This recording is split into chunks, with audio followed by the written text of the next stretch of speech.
Maurice fut découverte par un Portugais de la maison de Mascarenhas qui la nomma île Cernée.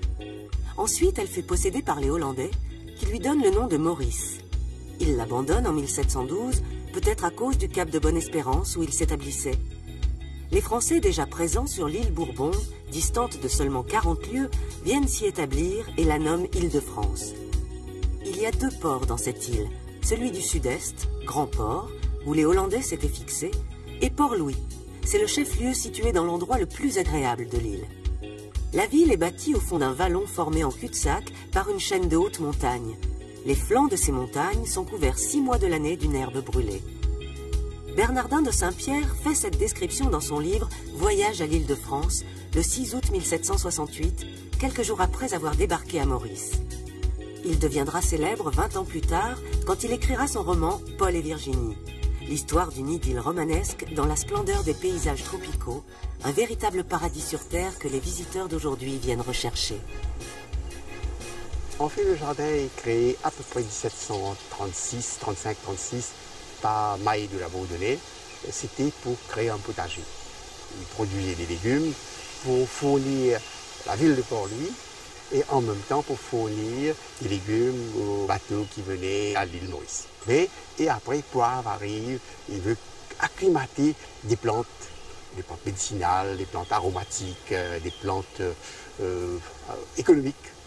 Et ils apportaient ici, acclimater ces plantes et puis expédier ailleurs. En fait, ils avaient l'idée de chercher, de voir pourquoi l'économie hollandaise, l'économie portugaise était si riche. C'est là qu'ils sont allés à la recherche de ces plantes. On peut dire qu'ils sont même allés voler ces plantes à l'extérieur. Lorsqu'ils sont arrivés ici, la première chose qu'ils ont fait, ils ont tout retiré. Parce que pour acclimater des plantes, il ne fallait pas garder les plantes indigènes ni endémiques. Alors, c'est pourquoi lorsque vous marchez dans le jardin, très rarement vous rencontrez. Quoique maintenant, nous avons changé un petit peu la vocation. On veut se servir du jardin comme base de données, comme base génétique pour pouvoir conserver les plantes indigènes endémiques. Surtout, nous sommes intéressés aux mascarins. Lorsque nous parlons de mascarins, c'est Maurice, Réunion et Rodrigue. Je crois qu'il y a un petit peu en dehors, mais c'est ça notre base. Les botanistes mauriciens sont allés dénicher dans les mornes envahies de ronces et de lianes un arbuste à fleurs rouges baptisé Trochetia boutoniana, boucle d'oreille. Cette fleur est devenue l'emblème de l'île Maurice.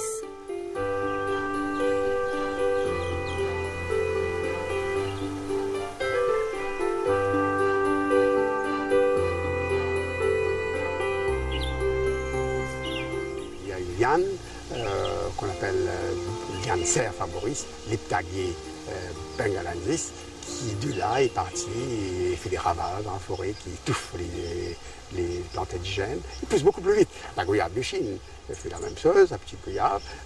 Drouhen, qu'ils ont apporté ici, soi-disant pour tuer la ronce qu'ils avaient apportée, mais les deux se multiplient à gogo dans la forêt. L'est, sud-est surtout, vous avez beaucoup d'arbres voyageurs qui avaient été introduits de Madagascar avec l'idée, l'abbé Rocon lorsqu'il l'avait introduit, c'était une plante formidable, on peut s'en servir ça pour guérir les gens de diabète, on pouvait s'en servir des feuilles, on pouvait s'en servir des pétioles pour faire des cahutes, ainsi de suite, dans les maisons. Après, on l'a vu, on ne peut rien faire. Quoi qu'ils s'en servent maintenant les feuilles, parce que les Indiens ici, pour leur fête, pour cette cérémonie, ils préfèrent manger les feuilles, alors ils se servent de ces feuilles.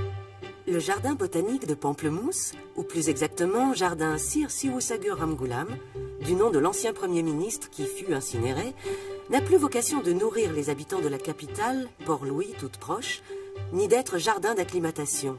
C'est maintenant le lieu de promenade favori des Mauriciens et des touristes qui viennent y flâner, mais aussi découvrir une flore unique venue du monde entier. Le jardin SSR botanique de Pamplemousse, et nous avons 5 vocations. Et le principal, c'est l'historique. On met l'emphase sur l'histoire et la valeur culturelle, éducationnelle, conservation. Et sans oublier la récréationnelle. Surtout, il y a des gens qui viennent passer leur moment de loisir chez nous. Nous avons environ plus de 500 espèces d'arbres, environ plus de 1500 arbres dans le parc ici. 80 variétés de palmiers sont présentes dans le jardin. Une collection unique, dont le talipo, qui ne fleurit qu'une fois, à 60 ans, avant de s'éteindre. Entretenir un espace aussi grand et aux espèces aussi diverses demande non seulement du travail, mais une compétence en botanique. Nous avons des cyclones, nous avons 4 mois de cyclone, 8 mois d'anticyclone. Alors pendant la période cyclonique, il nous faut ces cyclones parce que ça nous apporte pas mal d'eau, pas mal de pluie. Si on n'a pas de cyclones, on n'aura pas assez d'eau, on n'aura pas assez de pluie. Les nappes souterraines vont archer dans cette saison-ci, c'est la période chasse alors d'hiver. Parmi les palmiers qui ont des grosses feuilles, on a des problèmes à Maurice parce que ça ne tient pas le cyclone très très bien.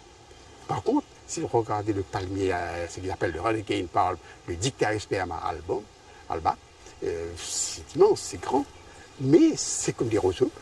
Avec le cyclone, ça peut jouer comme ça, et ça tient très très bien les cyclones.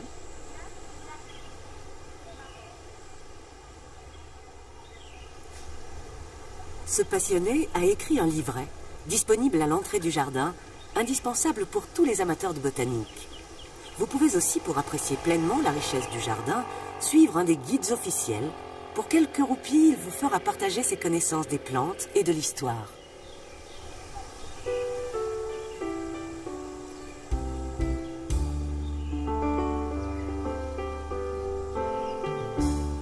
Un bassin attire les regards de tous les visiteurs, celui des Victoria regia, originaires d'Amérique du Sud. Les feuilles immenses, jusqu'à 3 mètres de diamètre, aux bords relevés, font penser à des moules à tarte. Le dessous est garni de piquants, obstacle à la gourmandise des poissons. La floraison démarre au coucher du soleil, une superbe fleur blanche qui se referme le lendemain matin pour s'ouvrir à nouveau l'après-midi, rouge cette fois, et disparaître dans l'eau le surlendemain. Ne rêvez pas, vous ne pourrez avoir ces merveilles chez vous. Elles ont besoin de plus de 20 degrés toute l'année. Par contre, vous avez plus d'espoir avec les lotus, qui peuvent se contenter d'un pot. Cette plante est associée au sacré, à la création du monde et à la beauté. La mythologie indienne lui accorde une place de choix, l'associant aux divinités. Pour les bouddhistes, le lotus symbolise la pureté, car sa fleur émerge intacte de l'eau boueuse où elle prend racine. Tout le lotus est comestible, la fleur, les graines, mais spécialement le rhizome. Depuis des siècles, ce dernier est sur toutes les tables en Asie du Sud-Est.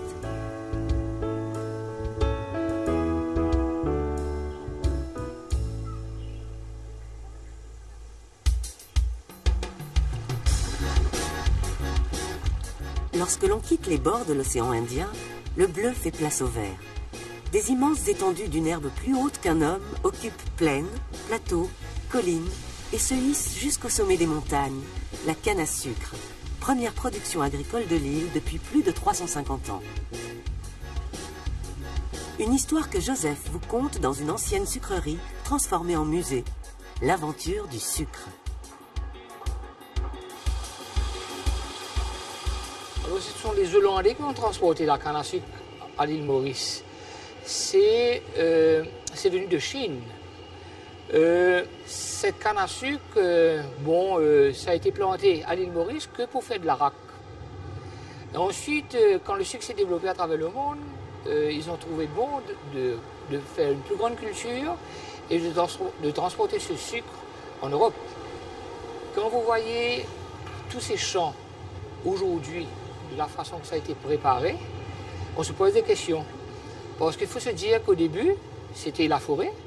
Il fallait tirer la forêt, enlever la pierre, planter de la canne. Si vous étiez venu il y a 30 ans de cela, vous aurez vu des meules de roches partout. Et naturellement, avec le modernisme, on a construit, on a fait des autoroutes, on a eu besoin des pierres. Alors ça a été tellement facile d'aller prendre ça au champ. Et on a enlevé la pierre. On a pu mieux préparer la terre et naturellement, en enlevant toute la pierre des champs, ça a été facile pour mécaniser. On plante la canne et je dirais la première fois, il faut attendre entre 13 et 15 mois pour couper. Ensuite, la rotation vient à peu près tous les 9, 10, 12 mois. La canne produit avant tout du sucre. On a besoin du sucre. Nous avons à peu près 10-11% de sucre récupérable de cette canne. Et aujourd'hui, nous sommes arrivés à produire de l'électricité à partir de la bagasse. Cette bagasse est importante. Ensuite, nous avons des résidus. Nous avons le résidu qu'on appelle écume, qui retourne au champ comme engrais pour refertiliser la canne. Nous avons la mélasse, qui donne des alcools. Alors aujourd'hui, ils sont arrivés à essayer de faire de l'éthanol à partir de cette mélasse. Mais aujourd'hui, qu'on essaye de trouver de la façon la plus rentable de tirer le maximum des sous-produits. L'activité agricole de Maurice ne se limite pas à la canne à sucre et aux plantes à parfum. Si les ananas Victoria, les meilleurs du monde, partent à l'assaut des montagnes, si les vallons humides ressemblent à des jardins potagers, au jardin de la Bourbonnais, les fruits sont rois.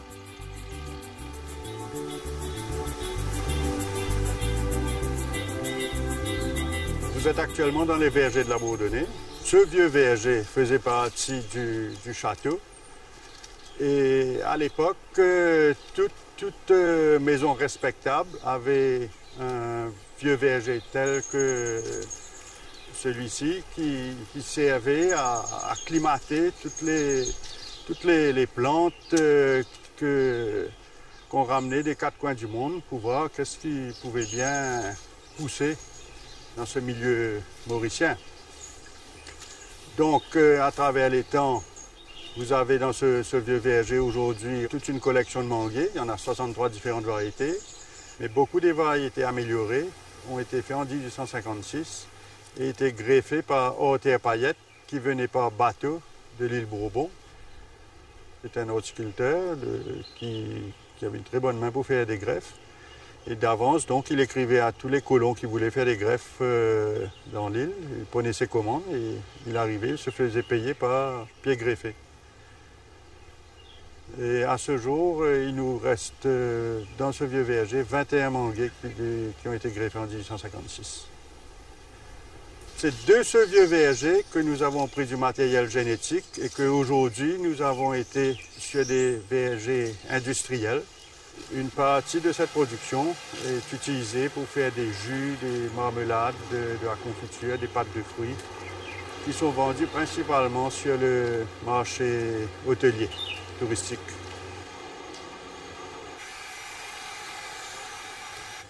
Carambole des Antilles, litchi de Chine, ananas d'Amérique centrale, mangue dont le nom dérive du tamoul, tous ces fruits sont venus dans les bagages des navigateurs et des immigrants. Cet arbre, aux branches noueuses et aux fleurs odorantes, a fait le voyage depuis l'Asie. Ilang ilang, ça veut dire fleur des fleurs en philippin. Donc là, pour aujourd'hui, on est en train de distiller le ilang ilang. Donc on a mis 50 kg de fleurs fraîches, avec 30 litres d'eau à peu près.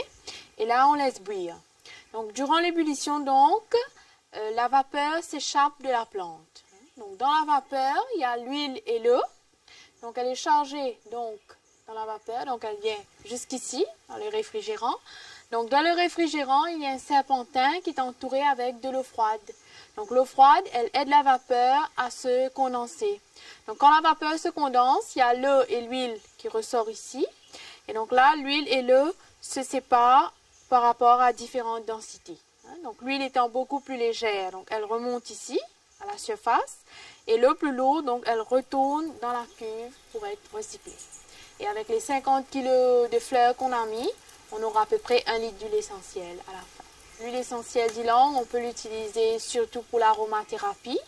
Donc on peut l'utiliser en bain, en massage, on peut faire brûler dans la maison ou mettre dans une crème de soin ou un shampoing.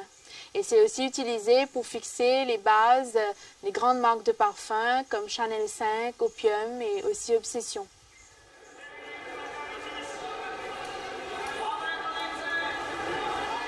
Les senteurs et les couleurs du monde entier se retrouvent sur le marché de Port-Louis, qui se donne un peu l'air d'une tour de Babel.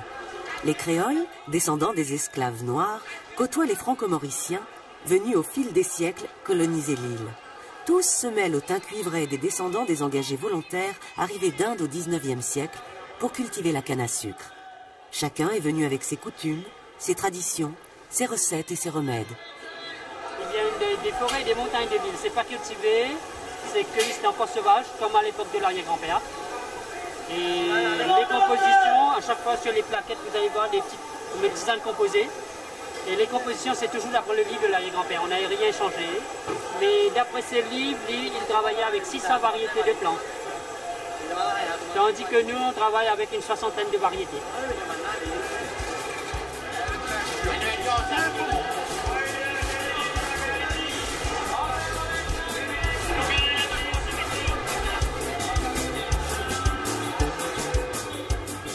Aujourd'hui, on a préparé un achat de légumes. Premier, on va commencer par blanchir les légumes.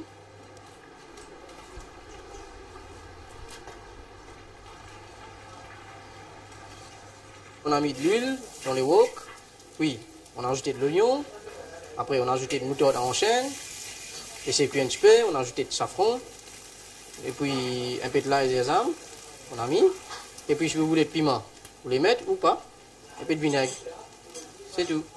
On les laisse cuire un petit peu, et puis on va ajouter les carottes qui demandent les cuissons plus, et puis on va ajouter l'haricot, après l'haricot on va ajouter les choux, et puis tous les ingrédients qui arrivent en arrière, comme les poivrons et les choux rouges.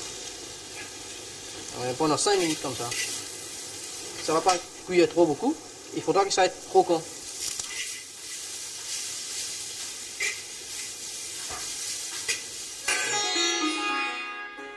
La cuisine mauricienne est fortement influencée par les origines indiennes des 2/3 de sa population, majoritairement de religion hindouiste. Les fêtes aussi. Celle de Diwali est la plus joyeuse. Elle marque la victoire du dieu Rama sur les démons Ravana. Lampions et bougies éclairent les maisons, les portes et fenêtres s'ouvrent pour laisser entrer la chance.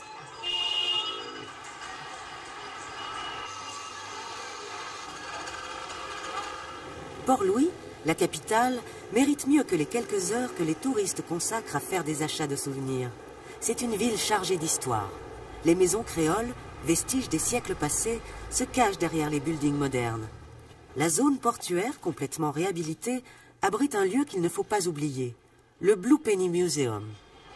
Alors ce musée, c'est un musée de collection qui rassemble des objets patrimoniaux qui ont été conservés depuis pas mal d'années par la Mauritius Commercial Bank, qui est une des grandes banques de la région. Donc c'est un musée qui veut diffuser auprès de tous les Mauriciens et les étrangers qui viennent à Maurice les pièces les plus importantes du patrimoine mauricien. Donc ce sont des cartes marines, des gravures, des vues de Port-Louis, des vues de Maurice, des timbres postes, des tableaux, de la sculpture, de la peinture. Donc c'est vraiment une collection très généraliste sur l'histoire de Maurice. Le musée, créé par Tristan Bréville, participe lui aussi à cette volonté de préserver la mémoire de l'île. Une œuvre commencée au XIXe siècle par un photographe. L'île Maurice a été le premier pays dans l'hémisphère sud à avoir fait une photo. Donc l'île Maurice s'est fait photographier à travers un photographe, à travers un amateur photographe qui, en 1839, achète le premier appareil photo, mis en vente par Jacques Daguerre, à Paris. Alors, le temps de prendre le voilier, le bateau, à Marseille, il vient à Maurice et il montre à ses compatriotes la possibilité de capter la mémoire de quelque chose. Il photographiait un peu de tout, les monuments, les gens, les arbres, et tout ce qui paraissait un peu étrange, par exemple, si c'était un fruit aussi, il photographiait. J'ai fait des milliers de photographies des jardins et des cours. Surtout à Maurice, il y a de très très belles cours. Le jardin de la Compagnie, il y a des maisons privées où les jardins sont mais vraiment d'un romantisme baudelairien.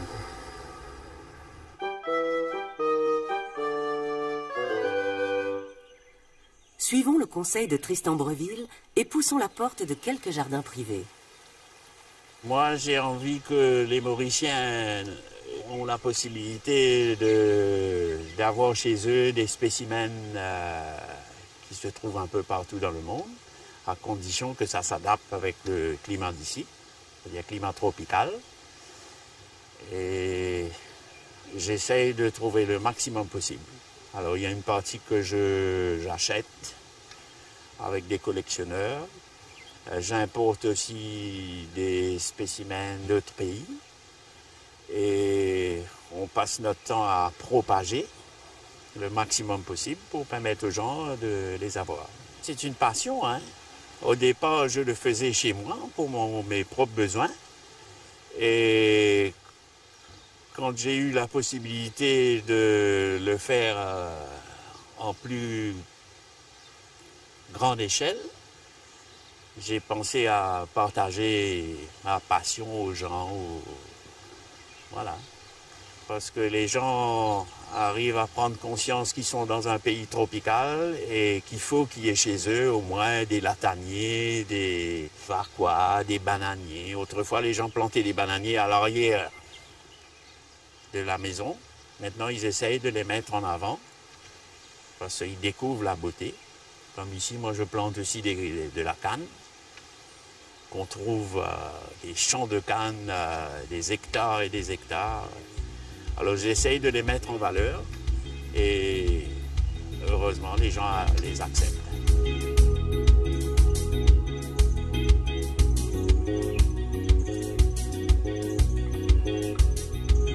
Devi Veerasamy aime faire visiter son jardin, dont elle est fière, à juste titre car ses collections ont été récompensées plusieurs fois. J'habite ici depuis 1971. Ma passion, c'était dès mon jeune âge. Mais ça a commencé vraiment depuis 1982. On a créé une société horticole avec la femme de l'ambassadeur britannique. Je me lançais à travers les plantes. Je commence à collectionner. Moi, je peux vous dire à travers tous les pays. 2 ans après, on a fait une affiliation avec la Royal Horticultural Society. Et tous les ans, j'apportais individuellement mes plantes, surtout les plantes endémiques, que j'ai eu beaucoup de certificats à travers ça. Une année, j'ai fait avec les amis, une année, j'ai fait en temps individuel. Mais ça a continué jusqu'à présent, jusqu'à 2004. Ces deux-là sont des collections, les crotons sont des collections. Et voilà, ça aussi, c'est une collection. Et les cognats, Maria. Et ça donne des petites fleurs aux alentours. Vous avez le adénium obésum. Vous avez d'autres couleurs là-bas. Ça, c'est un adénium.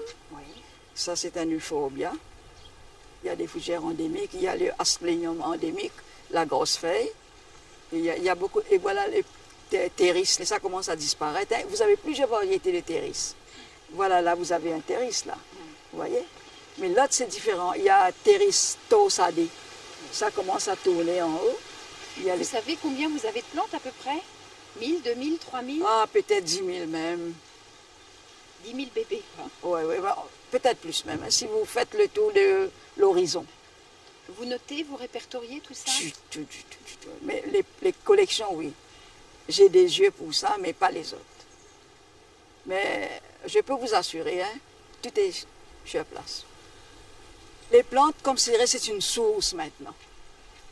Vous réveillez le matin, vous trouvez quelque chose qui sort, c'est la source. Vous ouvrez la porte de votre fenêtre le matin, vous regardez, et ça fait du bien. Ça fait du bien.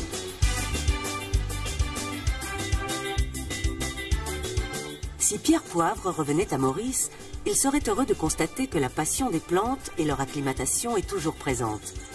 Paul et Virginie retrouveraient, eux, le décor de leur amour impossible. Une nature qui offre aux visiteurs des paysages étonnants, des couleurs surprenantes où se mêlent les ocres des terres volcaniques, le vert des cannes à sucre et le bleu de l'océan Indien. Un petit coin de paradis sur terre que tous s'attachent à préserver. Soucieux d'offrir aux touristes un environnement agréable et en harmonie avec les paysages, les bâtiments se cachent sous les palmiers, s'entourent de jardins, et les toits se couvrent de feuilles de canne à sucre séchées.